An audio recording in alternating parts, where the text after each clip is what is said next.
Hello everyone, I'm Priyadarshini Mara, faculty at the Department of Buddhist Studies, University of Delhi. Today I would be discussing with you module number 40. So as you see, this is the last module of paper number 11, Philosophy of Buddhism. This module is titled as Theory of Flux in Nikkaya Literature. When we talk about flux in Nikkaya literature, it states Sabbe Sankhar Anich or Anich Vat Sankhar. Now what does this means? Sabbe Sankhar Anich or Anich Vat Sankhar. It means all conditioned things or phenomenal processes, both mental and material, constructing the samsaric plane of existence are transient or impermanent. So when we talk about the flux or the theory of flux in Nikkaya literature, what we're trying to point out is the theory of momentariness or the understanding of momentariness. As you have seen in the other modules, we have talked entirely on the Madhyamik or the Mahayana theory of impermanence and momentariness. We've stated many times that according to the Mahayana school, everything is continuously changing. Now here we're going to focus on the Nikaya literature, or when we talk about the theory of flux of the Nikaya literature, we are pointing out to the Theravada Buddhism and their theory of flux. So we see that the canonical commentary categorizes the impermanence into 5 categories, and these are called Khand in Pali and Skand in Sanskrit. So what are these? When we talk about Panch Upadan Khand, we see that they constitute of material, which means roop, then feeling, which means vedana, then perception, which means feeling, or perception, which means sanya, then formation, which means sankhar, and in the end we have consciousness, which means vinyan. So the enlightened one has explained that the 5 aggregates are impermanent. What is impermanent? What is dukh is anatta, without self.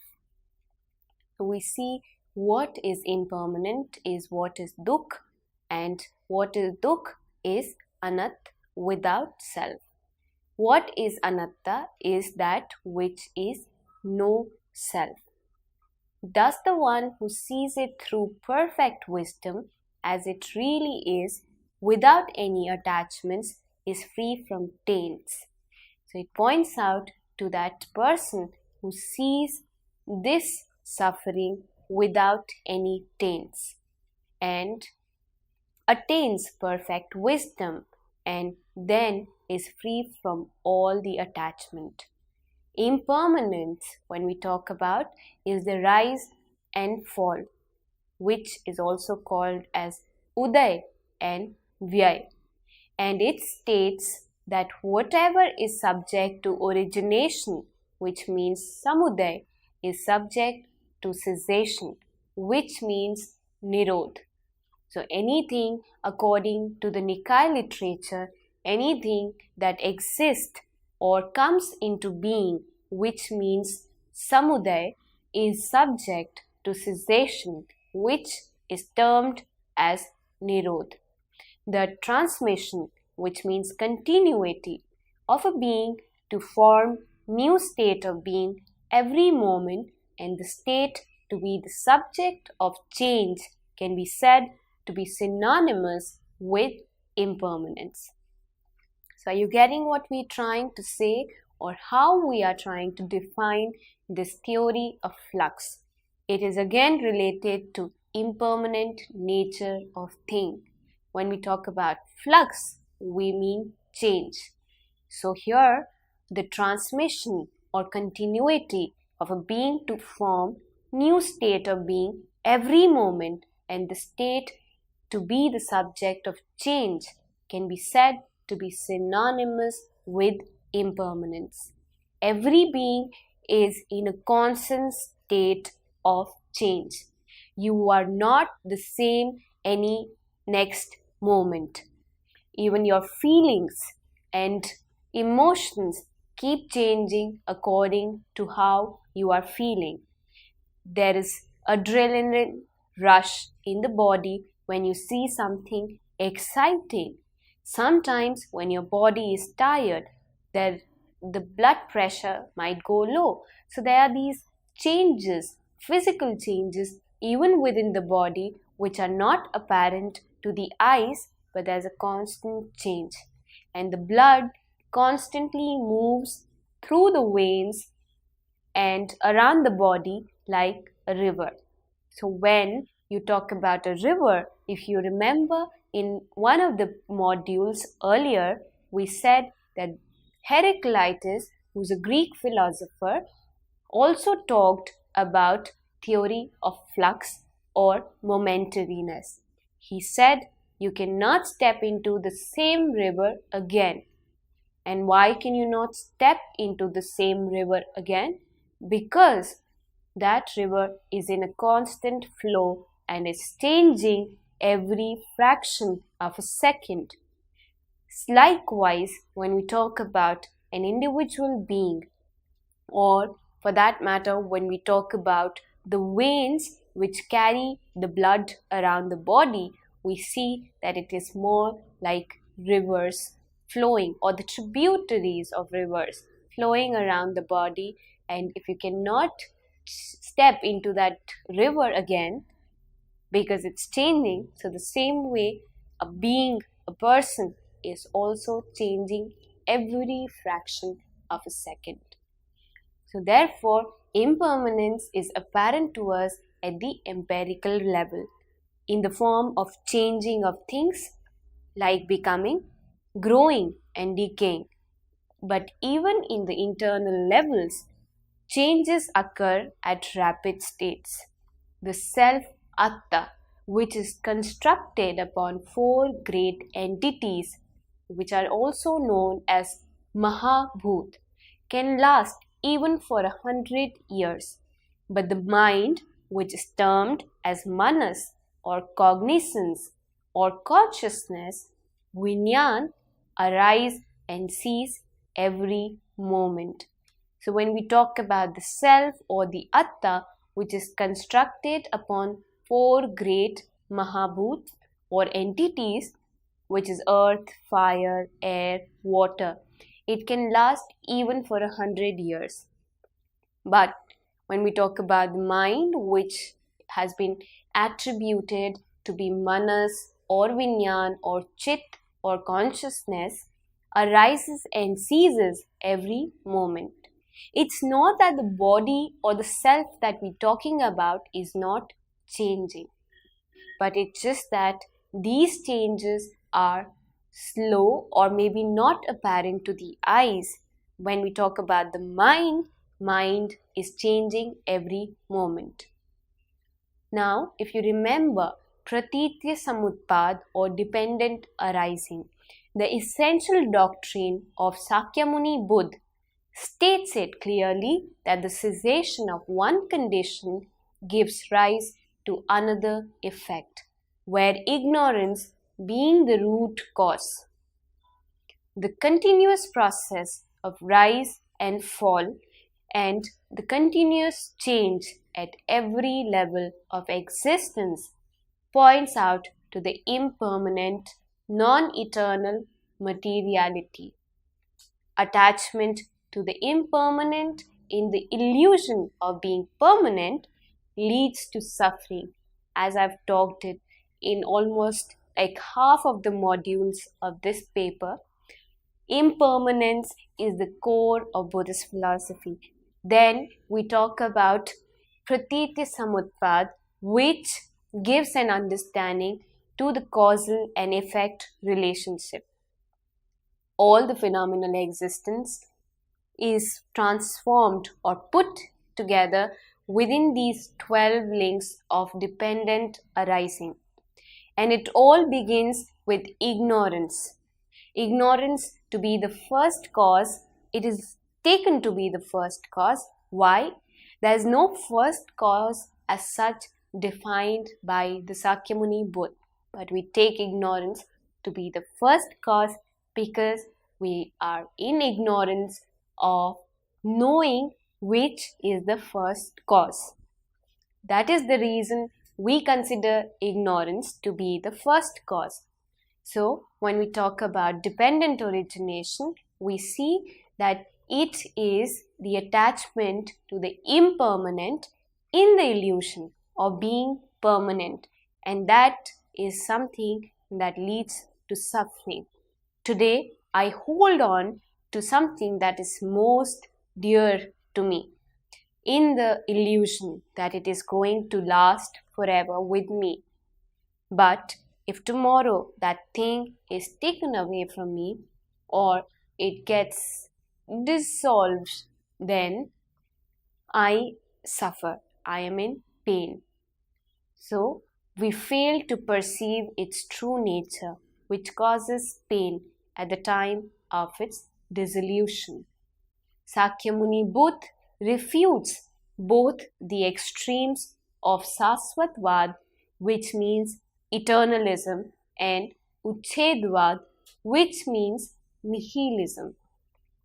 And Buddha does it on the grounds that it is not for whoever perceives the truth and wisdom of how things originate in the world, and there is no it is for him who perceives the truth and wisdom of how things pass away in the world. It is beautifully given that Sasvatvad and Uchedvad are the two extremes that are being refuted by Buddha. And in what way does he do that? He says that on the grounds that there is no, it is not. For whoever perceives the truth and wisdom of how things originate in the world, and there is no it is for him who perceives the truth and wisdom of how things pass away in the world. Therefore, here the crux of this canonical literature points out to the momentariness in the form of tithisa anatta, that is, even during arising and ceasing of a thing, there is no static phase. Everything is in a universal flux at every moment. So we have tithisa anatta, which points out to the impermanence or to the momentariness at every point in life. Now, when the nature of impermanence is seen according to Abhidharma, it states 4 ultimate realities. So, according to the Abhidharma, which is highly venerated by the Theravadins, we see that they give the nature of impermanence and states 4 ultimate realities. What are those 4 ultimate realities? Paramarthdham, to be consciousness, which means chit, psychic factors, which means chetsik, matter, which means roop, and eternal bliss, which means nibbana. Now, chit, chetsik, and roop constitutes a human being and are in a constant flux. When we talk about nibbana, it is that ultimate reality which is beyond any sort of flux or transient movement. So, we see that according to the 4 ultimate realities or Paramarthdham, first is Chit or consciousness, then we have Chetsik or the psychic factors, and third we have matter or Roop. And fourth is Nibbana or eternal bliss. Now, first three are constituents of a human being and are in a constant state of flux. However, when we look at the fourth one, which is Nibbana, it points out to the ultimate reality. And this is what Abhidharma says about the nature of impermanence. When we look at the theory of dependent origination, we see that it is called Pratitya Samutpad in Sanskrit and Paticca Samupad in Pali. Pratitya Samutpad is a cycle of 12 links, and every first cause is the cause for another effect, and that effect in turns become the cause of another effect. So it is like a cycle. When we look at the theory of dependent origination and the law of relation, which is known as Pachai, we see how do they function together. As explained by the Theravadin commentator Buddha-Ghosh, this means that something can arise only when its conditions are gathered together. As we have studied before, according to the Mahayana school, it is said that things exist depending on conditions around them. There is nothing which does not have a condition. So here, the Theravadin commentator Buddha-Ghosh says that something cannot arise only, or something can arise only when its conditions are gathered together. It is the principle of conditionality applied to all processes, events and things, physical or mental, in the universe. They arise due to the presence of certain conditions and cease once the conditions are removed. Nothing is independent. When we look at the things around us, we see that all processes, all events, all things, physical or mental, in this phenomenal existence, arise due to the effects of certain causes.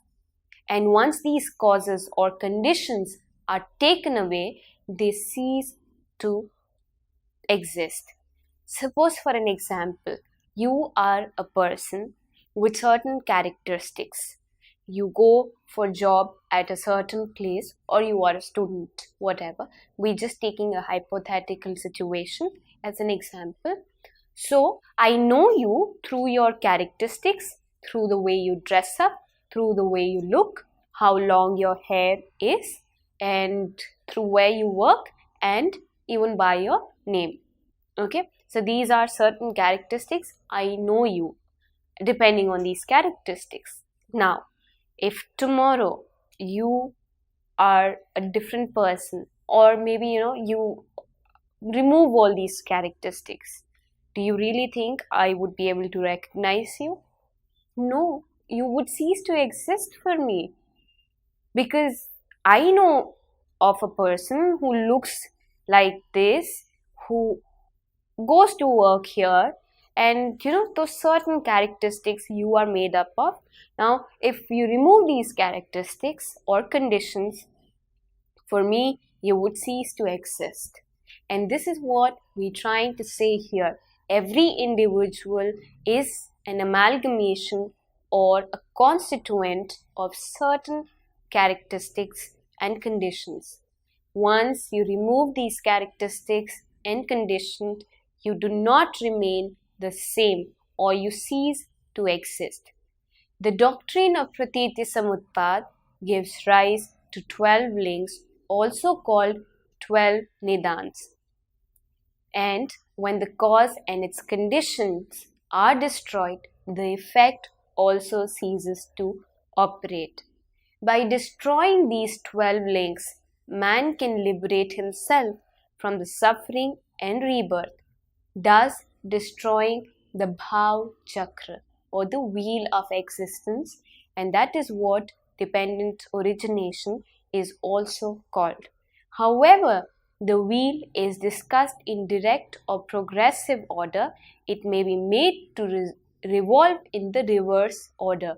That is, from cessation of birth comes the cessation of death, and decay from cessation of becoming, the cessation of birth, and so on till the cessation of ignorance.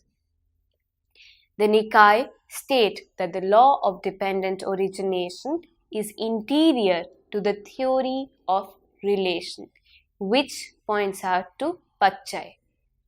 The law of dependent origination explains the process of existence of conditional things, and the theory of relation is a supporting ground which helps to set off and feed that which is its condition. Law of relation or Pachai explains the harmonious functions of Nam Roop, the two Dham, opposite in nature, however functions together in accordance with the law of relation. Okay, when we look at the law of relation, we see that there are 24 types of Pachai, some of which are Hetu Pachai, which points out to relation of cause, then Adhipati Pachai, which means predominance condition, Alamban Pachai, which means the object relation, Sahajat Pachai, which means relation of arising together, Indriya Pachai, which means relation of faculties, and so on. So these are different kinds of Pachais, but altogether we have 24 types of Pachais. When we look at conditioned reality, its existence and other modes, we see that Vidham Sankhar, that is all conditioned things, are impermanent. There are 3 marks or lakshanas of the conditioned reality as stated by the Sakyamuni Buddha. And what are these 3 lakshanas? They are Anicca, Dukh and Anat. And the governing law of these lakshanas is stated in terms of their dependent origination. Things constituted out of dhams are subject to a disintegration and not the dharm themselves.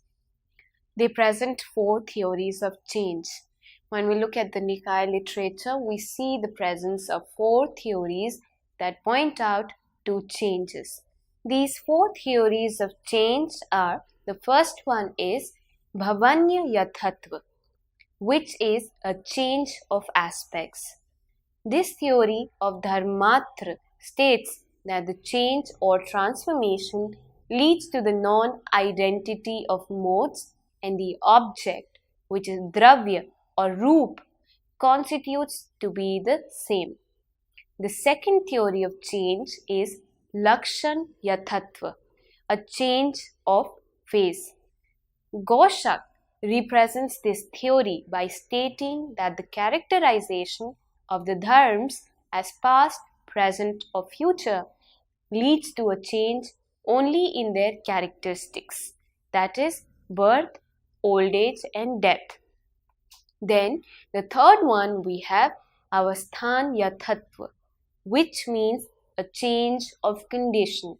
The theory presented by Vidya-mitra states that the activity or function determines the change of an object. However, objects exist at all 3 times, past, present and future, without undergoing any change either in form or quality or in characteristic. Then the fourth one is Ayathan Yathatva, which means a change of relativity of existence. Now Buddha Dev holds the theory of change to state that every object possesses all 3 dharma or time factor at the same time, but only one time factor is pointed out with reference to the prior or the posterior factors.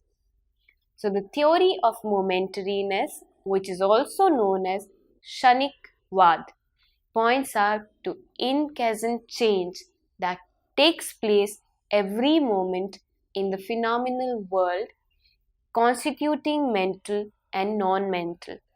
According to the Sakyamuni Buddha, all things are endowed with 4 characteristics. And these are the characteristics of origination, which means utpad, staying, which means sthiti, growth, which means jara, and distraction, which means nirod. As seen, Ratnakirti puts forward arguments in support of the theory of momentariness. He tries to prove the momentariness of all things or the existent by the concomitance of existence and momentariness.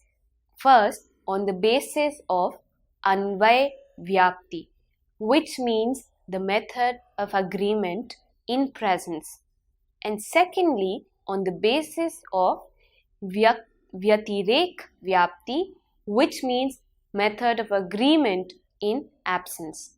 Now, method of agreement in presence states that whatever is existent is momentary, and the method of agreement in absence states that the thing which is not momentary cannot be existent.